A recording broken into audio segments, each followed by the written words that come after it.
पधारे हुए समस्त श्रोता मोक्ष पुरुष, वात्सल्यमयी माताएं एवं उज्जवल भविष्य वाले बालक एवं बालिकाएं, भगवान श्री सामरिया सेठ के परम पावन सानिध्य में, भगवान शिव पंचायत एवं मां सरस्वती जी के परम पावन मार्गदर्शन में, हनुमान जी महाराज के परम पावन संरक्षण में, भगवान राम पंचायत की परम पावन छत्र छाया में, इस धर्ममयी गांव अमलावद में समस्त क्षेत्रवासी, ग्रामवासी एवं समिति के तत्वावधान में आयोजित श्रीमद् भागवत जी का आज यह चतुर्थ दिवस। पहले दिन भ से भक्ति, दूसरे दिन ग से ज्ञान, तीसरे दिन व से वैराग्य और चौथे दिन त से त्याग, तपस्या एवं तितिक्षा। दुख सहकर भी हम भजन करेंगे, ये संकल्प लेना है। चाहे परिस्थिति जो भी हो, पर मन स्थिति सम्राट सेठ के चरणों में ही सदैव लगी रहेगी। मन स्थिति जो भी हो, पर हमारा चित्त सदैव भगवत स्मरण करता रहेगा। वैसे परिस्थिति के तरफ ध्यान न देकर मन स्थिति को अगर परमात्मा के चरण में हम लगा देना, तो आपका जीवन सार्थक कैसे, प्रश्न उठता है। एक महात्मा जी, उनका शिष्य कहता, गुरुदेव किसी ने अपने को गाय दान करी है, अच्छा रहा, दूध मोल नहीं लाना पड़ेगा। अगले दिन फिर इसी चेले ने कहा कि जिसकी गाय थी वापस लेके चला गया, गुरुजी ने अच्छा किया, गुरुजी का अच्छा हुआ, गोबर नहीं उठाना पड़ेगा। और क्या, परिस्थिति के अनुसार मनस्थिति बना लीजिए। गाय आई तो बहुत खुश हो गए और चली गई तो रोने लग गए। परमात्मा जो भी करता है आपके हित में ही करता है, भगवान को बुरा करना नहीं आता है। ऐसा ही एक व्यक्ति एक गांव में रहा करते थे, जो सदैव ये सोचते थे कि भगवान जो करता है अच्छा करता है। इनके पास एक बहुत अच्छा घोड़ा था और उस घोड़े को लेने के लिए कई लोग बोली लगा चुके थे, पर ये सज्जन उस घोड़े को अपने परिवार का व्यक्ति मानते थे, इस कारण उसको परिवार का सदस्य मानते थे, इस कारण इसको बेचते नहीं थे। भले ही कितनी मोटी रकम दे दो, वो बेचते नहीं थे। और वास्तव में ये सत्य है, बिकने पे अगर आए तो कीमत कम हो जाती है। जो चीज बिकने पर आ जाए उसकी कीमत कम हो जाती है, और जिसको जो बेचने के लिए ना हो उसकी कीमत बढ़ती चली जाती है। ये सत्य भी है। मैं नहीं बेचूंगा, तो राजा ने आधा राज्य देने की बात कर दी, पर कहा मैं इस घोड़े को नहीं बेचूंगा, मेरे परिवार का सदस्य है, मैं नहीं बेचूंगा इसको।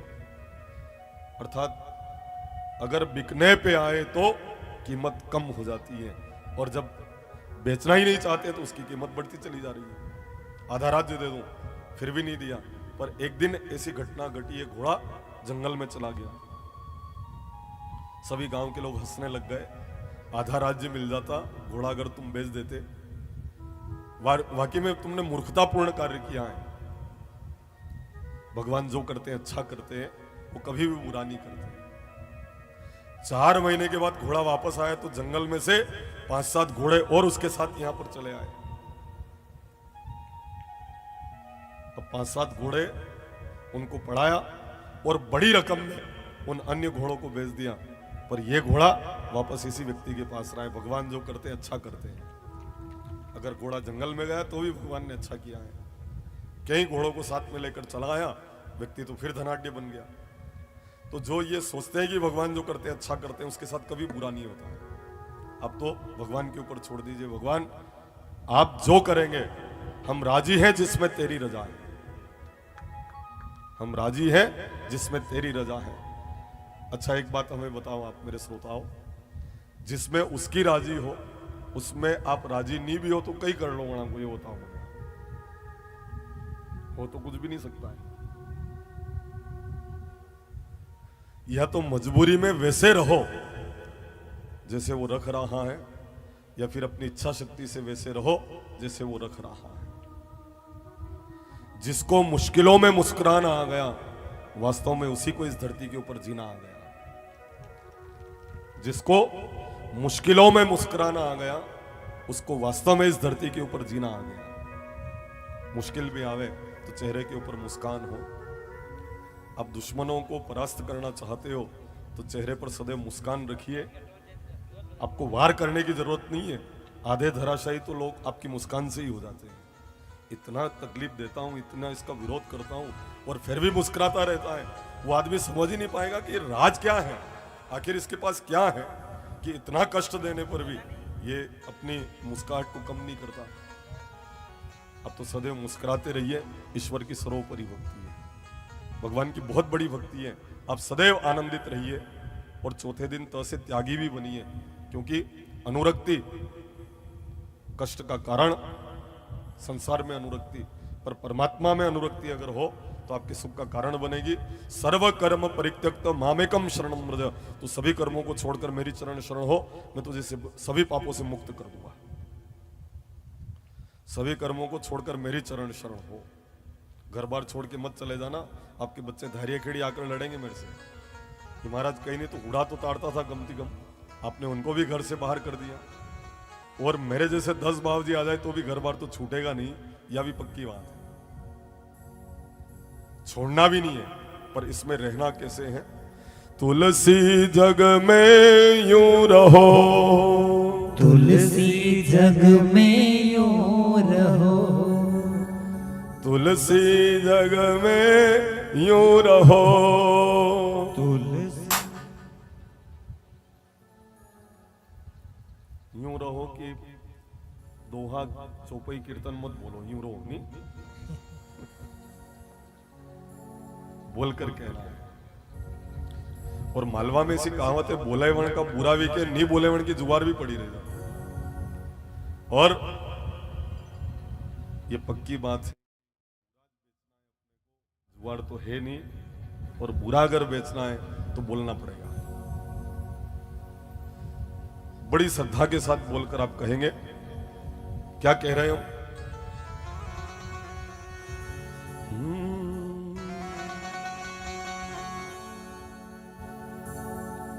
बोलिए तुलसी जग में यूं रहो, तुलसी जग में यूं रहो, तुलसी जग में यूं रहो, जो रसना मुख माही, जो रसना मुख माही, खाती घी और तेल नित, खाती घी और तेल नित, फिर भी चिकनी नाही, फिर भी चिकनी नाही। बोले श्री सदगुरुदेव की जय। रोज घी और तेल खाने वाली जीवान कभी भी चिकनी नहीं होती है क्या? आप उसी तरह से इस धरती के ऊपर रहना जैसे अपनी जीवान घी तेल खाकर भी चिकनी नहीं होती, उसी तरह आप इस संसार में रहना, पर इसके दलदल में आप फंस मत जाना, इस उलझन में मत पड़ जाना। ये संदेश कथा हमको दे रही है। आज त से त्याग की एक विशेष भावना को हम समझने का प्रयास करेंगे। त्याग से भगवान कितना जल्दी प्रसन्न होते हैं, ये कथा महाभारत में आती है। आप ध्यान देना प्रसंग के ऊपर।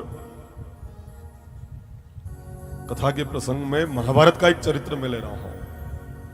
उस महाभारत के चरित्र में यज्ञ और त्याग, इनमें त्याग को महत्वपूर्ण माना गया है। आप समझना, ध्यान देकर सुनना, और अगर आपका चित्त में विक्षेप होता है तो मेरा भी बोलने का मन नहीं होता है। बुद्ध भगवान प्रवचन कर रहे हैं और अचानक प्रवचन रोक देते हैं। अगले दिन फिर जो सुनने वाले थे उन्होंने कहा, कल अचानक प्रवचन बंद क्यों कर दिया आपने? तो बुद्ध भगवान कहते हैं कि एक आदमी के पांव का अंगूठा हिल रहा था, बहिर्मुख व्यक्ति के सामने बोलना उचित नहीं है, इस कारण मैंने प्रवचन को बीच में रोक दिया था। खाली कोई व्यक्ति बहिर्मुख हो तो शब्दों का असर उस व्यक्ति के ऊपर नहीं पड़ता है, तो अपने को बहिर्मुख नहीं होना है, अपने को लगन से सुनना है। ध्यान देना प्रसंग के ऊपर। जल पिलाने वाले जल पिला रहे हैं, आपके हाथ में आ जाए तो लेकर पी लेना, नहीं तो कट भूख गई मिट प्यास गई, न जन्म रहा न मृत्यु रही, इस तरह से कथा से जुड़ जाना। घुटने का दर्द जाता रहा, सब तनाव समाप्त हो गया, हमने कई लोगों को देखा है कि कथा में बैठने के बाद यूं तो नहीं बैठ पाते हैं वो, परंतु कथा में 4 घंटे उनके पांव भी दर्द नहीं करते हैं, क्योंकि उनका ध्यान दर्द की तरफ जाता ही नहीं है। कट भूख गई मिट प्यास गई, न जन्म रहा ना मृत्यु रही। इस तरह से कथा सुन लेना। आ जाए पानी तो पी लेना, नहीं आवे तो यहां से ध्यान मत हटने देना। थोड़ी देर में कण को ध्यान तो आपके ऊपर जाएगा। समरा सेठ किसी भी रूप में कि वाह भाई इसको जरूरत है तो इसके जल की व्यवस्था में करा देता हूं, ध्यान देना है। युधिष्ठिर जी महाराज एक यज्ञ का आयोजन करते हैं। उस यज्ञ में करोड़ों करोड़ रुपए का खर्चा हुआ, बड़ा बड़ा भारी यज्ञ था वो। उस यज्ञ के पूर्णाहुति पर वहां पर एक घंटा बांध रखा था भगवान ने कि एक घंटी अपने आप अगर बज जाए तो आप सोच लेना आपको यज्ञ का फल पूरा का पूरा मिल चुका है। अब यज्ञ संपूर्ण हो चला और यज्ञ का वह घंटी बजी नहीं है, तो क्या इसका प्रतिफल नहीं मिला है क्या? क्या इसका प्रतिफल नहीं मिला है क्या? कि नहीं, इस यज्ञ का फल आपको नहीं मिला है। तब यज्ञ का फल मिलेगा किसे? कि जो अपने आप को पचा चुके हैं, जो सब कुछ त्याग चुके हैं। जैसे महाराज जी भूखे रह गए, उनको भोजन कराओ। सोपच मुनि को भोजन कराया, तब कहीं जाकर यज्ञ का घंटा बजा। सोपच मुनि ने तो मना कर दिया, मैं यज्ञ का फल मुझे मिले तो मैं भोजन करने आऊं। आप जिमो तो यज्ञ का पूरा फल मिले, और अगर आपको फल दे दे तो फिर इसका फल प्राप्त करके हमको करना ही क्या है? और द्रौपदी जी कहती है, महाराज बताइए, कोई व्यक्ति महात्मा जी के पास जाता है तो उसको कितना फल मिलता है? संत मिलन को जाइए तज माया अभिमान, ज्यों ज्यों पग आगे धरो त्यों त्यों यज्ञ समान। एक पग के ऊपर यज्ञ का फल मिलता है। तो मैं अपने यहाँ से इतने 1000 कदम चल के पैदल पैदल आई हूँ। जितने यज्ञों का फल आपको चाहिए लीजिए, पधारिए और भोजन कीजिए। पधारे महाराज जी सोपच मुनि, भोजन किया, घंटी बजी और यज्ञ का पूरा प्रतिफल प्राप्त हो चुका है। जब एक पग के ऊपर एक यज्ञ का फल प्राप्त होता है, ऐसे सत्संग को हम सुन रहे हैं तो इधर उधर अपने को ध्यान जाने नहीं देना है। बिल्कुल संलग्नता से अपने को कथा में मन लगाकर, अब आ भी गए हैं और यहां पर अगर मन आपका नहीं लगे तो फिर यह भी निरर्थक हो रहा है आपका। संसार की बिगड़ी कथा में बनती है, पर कथा में भी अगर बिगाड़ लोगे तो फिर कहां बनेगी? ये विचार कर लेना है, फिर कहीं बनने वाली नहीं है। इसलिए संलग्नता आपकी कथा के प्रति विशेष रूप से होना चाहिए। यज्ञ के उस हविष्यान्न में, जौ तिल में एक नेवला, जिसका आधा शरीर था सोने का और आधा शरीर था भूरे दूसरे रंग का, वो वहां पर लौट रहा था। युधिष्ठिर जी महाराज ने पूछा, नेवला, मेरे मन में कौतूहल हो रहा है, ऐसे नेवले मैंने कहीं देखे, परंतु आधा तेरा सोने का शरीर और आधा साधारण नेवले जैसा शरीर, आखिर तेरा आधा शरीर सोने का क्यों है? नेवला और नेवले की बात अगर आवे तो नेवला अगर दिखाई दे तो शुकन मानते हैं कि अब शुकन मानते हैं? क्या मानते हैं? नेवला दिखे तो शुकन मानते हैं। जब भी नेवला आपको दिखाई दे, ओम नमो नारायण बोलना, आपके रुके हुए सारे कार्य पूर्ण हो जाएंगे। और नेवला, उसके ऊपर कुबेर भंडारी विराजमान होते हैं। भगवान कुबेर की सवारी नेवला होता है। और अगर नेवला दिखे तो ये मान लेना कुबेर भंडारी का आशीर्वाद, भोले बाबा का आशीर्वाद आपके ऊपर फैल रहा है। बहुत शुभ संकेत है। दाएं बाएं, जिमनी तरफ, डाबी तरफ, किधर भी दिखे तो आप यात्रा जरूर करें, क्योंकि नेवला बहुत शुभ माना गया है। अच्छा, सांप दिखाई दे तो शुकन मानते हैं कि अब शुकन मानते हैं? सांप दिखे तो क्या मानते हैं? नहीं मालूम। सांप रास्ता काट के निकल जाए तो क्या मानते हैं? आप कहोगे अब शुकन मानते हैं, पर सांप आप जहां खड़े हो सामने की तरफ, अगर डाबी तरफ से जिमनी तरफ चला जाए तो आप जरूर यात्रा कीजिए, क्योंकि आपका बहुत बड़ा रुका हुआ कार्य आज पूर्ण होने वाला है।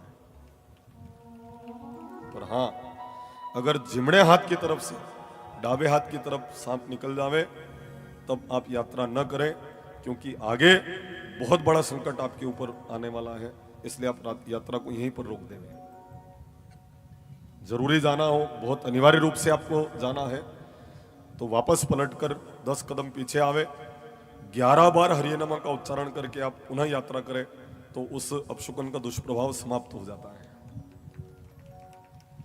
गाय अगर दिखाई दे यात्रा में पहली बार निकलते ही, अगर गाय दिखे तो उस गाय को प्रणाम करके उसको जिमनी तरफ रखकर यात्रा के लिए जाना है। गाय दाहिनी तरफ बहुत शुभ मानी गई है, गाय को जिमनी तरफ रखना। आप यहां से प्रतापगढ़ जाओ और जितनी बार गाय आए सब बार अगर उस गोमाता को आप जिमनी तरफ रखने में रोड से नीचे गाड़ी मत उतार देना, आपके हित की बात नहीं होगी। शुकन पहली बार के मानते हैं, बार बार के नहीं मानते हो, पहली बार के। गोमाता प्रथम बार दिखे उसको जिमनी तरफ रखकर यात्रा के लिए आप पधारे तो जरूर आपका रुका हुआ पूर्ण कार्य होगा। कार्य की पूर्णता उसका संकेत है गोमाता सर्वप्रथम दिखना। माथे के ऊपर अगर पानी का पात्र लेकर भरा हुआ कोई माता बहन लेके आवे तो आप मान लेना बहुत शुभ संकेत है। अगर खुले बाल की कोई महिला दिख जाए तो बड़ा अपशुकन है। और आजकल फैशन का दौर चल रहा है तो खुला बाल के ज्यादा रेवा लग गई है। तो सिटी में अगर आप जावे तो हरिये नमः बोलते ही रहे, कहा ज्यादातर वहां खुला बाल की ज मिलेगा आपको, क्योंकि बणीगी भी बणीन भाटो होगी ने भाटान लाज आवे को नहीं। फिर भाटा को आती है क्या लाज? पत्थर को लाज आती है? नहीं आती। वो क्या हो गई, पड़ीगी है वहां। पढ़कर पतन नहीं होता, पढ़कर उत्थान होता है। पर उनको पढ़कर उनका पतन हो गया है। और पतन हुआ तो ऐसा हुआ कि लाज ने शर्म नहीं तो सब खत्म।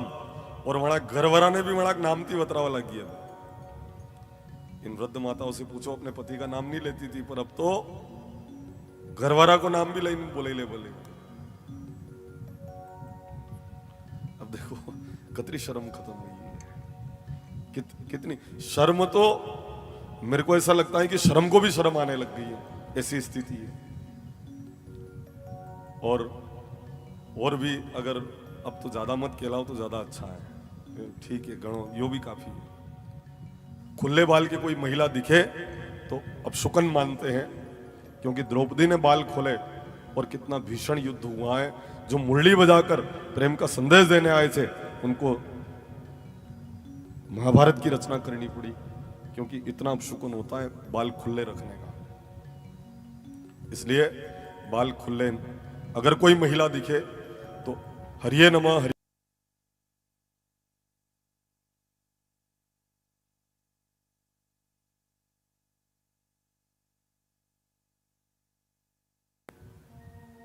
आटे का कट्टा लेकर कोई आवे तो अपशुकन मानते हैं, तब हरिये नमः बोलकर आप आगे बढ़े तो यात्रा शुभ होगी। अगर आपको बिल्ली सामने दिखाई दे और आपको जाना जरूरी है तो माचिस की तीली सुलगाकर दोनों तरफ फेंक कर आप यात्रा करें तो यात्रा आपकी शुभ होगी। जय कामाक्षाय नमः बिल्ली सामने दिखे तो ये बोलकर आप जावे तो जरूर आपका रुका हुआ पूर्ण होगा आपका कार्य। पर ओम कामाक्षाय नमः ये बोलकर आपको यात्रा के लिए आगे बढ़ना चाहिए। देखो, पर नेवला अगर दिखे तो ओम नमो नारायण बोलना चाहिए। और ये कथा सुनने वाले लोग दिखे तो भी आपको राम राम या हरिओम बोलना चाहिए, क्योंकि कथा सुनने वाले लोग बहुत चतुर और बुद्धिमान है, नेवले की तरह। आप कहोगे महाराज माँ ने नोरियो कही रहे, आप कथा सुन रहे मैं आपकी, तो यूं जो YouTube के ऊपर सुन रहे होंगे वो भी कहेंगे कि महाराज हमको नेवला बोल रहे हो आप। नहीं, नेवला नहीं बोल रहा हूं। इसलिए कह रहा हूं कि सांप और नेवले की जब लड़ाई होती है तो उसमें आज तक सांप हारा और नेवला जीता है। क्यों? क्योंकि नेवला इतना चतुर बुद्धिमान होता है कि उसी जगह सांप से लड़ाई मोल लेता है जहां पर एक औषधि खड़ी रहती है, उसकी गंध लेने से सांप का जहर शून्य हो जाता है, प्रभावहीन हो जाता है। जब जब सांप नेवले को काटता है उस जड़सली की गंध लेता है और फिर दुगनी शक्ति से वापस टूट पड़ता है, फलस्वरूप नेवला जीत जाता है और सांप हार जाता है। यह संसार सर्प की तरह हमको बार बार काटता है, पर ये नेवले की तरह चतुर लोग बार बार जाकर इस भागवत रूपी औषधि की गंध लेते हैं और दुगनी शक्ति एकत्रित करके फिर लड़ना प्रारंभ कर देते हैं। इसलिए ये नेवले की तरह चतुर लोग हैं, इनको देखकर भी हरिये नमो बोलना चाहिए। हरिओम जय श्री राम या हरिओम या नमो नारायण या फिर राधे राधे जय श्री कृष्णा जय चार भुजा की, कुछ भी नाम इनको देखकर आपको भगवती स्मरण करना चाहिए, क्योंकि ये बहुत चतुर लोग हैं जो बार बार कथा को सुनते हैं। आप समझ रहे हैं? समझ में आ जाए तो मने भी समझाया करो। आप नेवले को देखकर ओम नमो नारायण बोलना पड़ता है, बस उसी तरह इन कथा सुनने वाले को देखकर भी राम राम बोला करो, क्योंकि ये नेवले की तरफ बहुत चतुर बुद्धिमान लोग हैं। बार बार कथा सुनते हैं, कई बार कथा सुनते हैं। ऐसे कई लोग हैं जिन्होंने मेरे मुख से 50 बार कथा सुन रखी होगी। कितनी बार? 50 बार। ऐसे कई लोग हैं जिन्होंने 100 बार भी कथा मेरे मुख से सुन रखी है। ऐसे लोग भी हैं। अब कल एक फोन आया इंदौर से, वो कह रहे थे कि गुरुजी आपने कल घोषणा करी कि साम्राज्य में कथा होने वाली है, यो भी होने दो होना है। बोलो आप पूरी की पूरी कथा, मैं कह सकता हूं कि 100 से ज्यादा उन्होंने कथा सुन रखी है। और फोन किया कि अगर आप मुहूर्त दो साम्राज्य में तो दिसंबर जनवरी का मुहूर्त देना, कि आराम से हम भी 7 दिन वहां रहकर कथा को सुन पावे। मैंने कहा बिल्कुल दिसंबर जनवरी में ही वहां पर मुहूर्त देंगे। तो यानी कि हर एक बात सुन रहे हो, और 10-20 बार नहीं 100 बार और उससे भी ज्यादा अगर कह दूं तो अतिशयोक्ति नहीं होगी। कई बार उन्होंने जब हमारे मुख से ही कथा को सुना है तो और भी तो कथा वो सुनते होंगे। तो वे बहुत चतुर लोग हैं जो बार बार कथा को सुनते हैं। इनको देखकर हमको राम राम बोलना चाहिए, क्योंकि ऐसे व्यक्तियों का सम्मान, जो कथा सुनते हैं उनका सम्मान, भगवान का आशीर्वाद आपको प्राप्त करवा देता है। तो नेवले को देखकर युधिष्ठिर जी महाराज पूछते हैं, नेवला तेरा आधा शरीर सोने का क्यों है? तो नेवला कहता है कि एक बार मैं सत्तु यज्ञ में गया था और उस यज्ञ में जाकर बिखरे हुए उच्छिष्ट अन्न में मैं लौटा तो मेरा आधा शरीर सोने का हो गया। उसके बाद जहां जहां भी यज्ञ होता है वहां जा जाकर मैं लौटता हूं, पर मेरा बचा आधा शरीर सोने का नहीं हुआ है।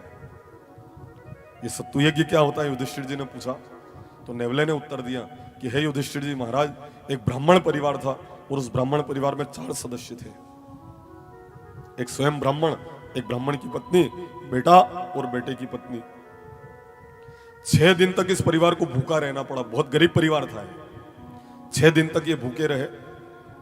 7वें दिन को कुछ अन्न मिला, उस अन्न का इन्होंने सत्तू बनाया। अब सत्तू में आप जानते होंगे, सत्तू की तात्पर्य यूं मत कह दो कि हमारे अमलाबाद में एक सत्तू रहते हैं। सत्यनारायण ने सत्तूज के गांव का सत्तू जानते हैं आप? उस अन्न के बराबर खांड कूटकर शक्कर मिला ली जावे, यथा योग्य जैसा ठीक लगे वैसा।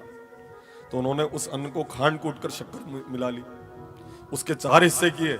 गरीबी थी, एक स्वयं ब्राह्मण ने, दूसरा ब्राह्मण की पत्नी ने, तीसरा बेटे ने और चौथा बेटे की पत्नी ने लिया। और जैसे ही खाने को हुए, एक ब्राह्मण ने आकर याचना की, मैं बहुत दिन से भूखा हूं, अगर मुझे अन्न नहीं मिला तो मैं जीवित नहीं बचूंगा। अपने हिस्से का अन्न ब्राह्मण देवता उन याचक को प्रदान कर देते हैं। ये खाकर महाराज जी ने कहा मुझे तो और भी भूख लग रही है। तो उस ब्राह्मण की पत्नी मन में विचार करती है कि मेरे नारायण के समान पतिदेव भूखे रहे और मैं भोजन करूं। मैं अपने हिस्से का ये अन्न इन याचक को प्रदान कर रही हूं। ये खाकर महाराज जी ने कहा मुझे तो और भी भूख लग रही है। तो उस बेटे ने सोचा मेरे लक्ष्मी नारायण के समान माता पिता ये भूखे रहे और मैं भोजन कर लूं। मैं अपने हिस्से का ये अन्न इन याचक को प्रदान कर रहा हूं। ये खाकर महाराज जी फिर कह रहे हैं मुझे तो और भी भूख लग रही है। अगर इतनी बार कोई बाबू जी कह दे तो 3 का हिस्सा खाकर महाराज जी कह दे मुझे और भूख लग रही है, तो आप क्या करोगे? दे दोगे? मेरे को तो नहीं लगता। प्रतापगढ़ छोड़ी ना आवेगा वहां बाबू जी ने कि महाराज 3 लोगों का हिस्सा खा गए हो और भी चाहत रख रहे हो, तो और भी तो लोग हैं। 3 ने अपने हिस्से का 6 दिन से भूखे थे, उसके बाद भी आपको दे दिया और आप तो मांगते चले जा रहे हो। नहीं आ जाएगा गुस्सा? मैं कह रहा हूं इधर जावे तो प्रतापगढ़, नहीं है जावे तो सिमलोपुर छोड़ी ना आवे। इधर क्या आता है आगे? पानमोड़ी भेज दो बोले, नहीं कहीं पर भी, इधर या इधर जहां पर भी, पर वो बहुत दूर छोड़ के आएंगे कि ये है ना, ये धापने वाले बाबूजी नहीं, 3 लोगों का हिस्सा तो पा गए और एक और मांग रहे हैं। पर ब्राह्मण की जो पुत्रवधू थी इतनी समझदार थी, उन्होंने कहा मेरे पतिदेव मेरे भगवान हैं और मेरे सास ससुर मेरे धर्म के माता पिता हैं, ये भूखे रहे और मैं भोजन करूं, मैं अपने हिस्से का ये अन्न इन याचक को प्रदान कर रही हूं। नेवला कहता है युधिष्ठिर जी महाराज, जहां पर उन ब्राह्मण देवता ने उस परिवार के 4 ही सदस्यों के हिस्से का भोजन किया था, उनके मुख से जो उच्छिष्ट झूठा गिर गया था उसमें मैं लौटा तो मेरा आधा शरीर सोने का हो गया। उसके बाद जहां जहां भी यज्ञ होता है मैं लौटता हूं, पर मेरा बचा आधा शरीर सोने का नहीं हो रहा है, क्योंकि इतना पुण्यदायी यज्ञ फिर इस धरती के ऊपर नहीं हुआ है। ये काय का यज्ञ था? ये त्याग का यज्ञ था।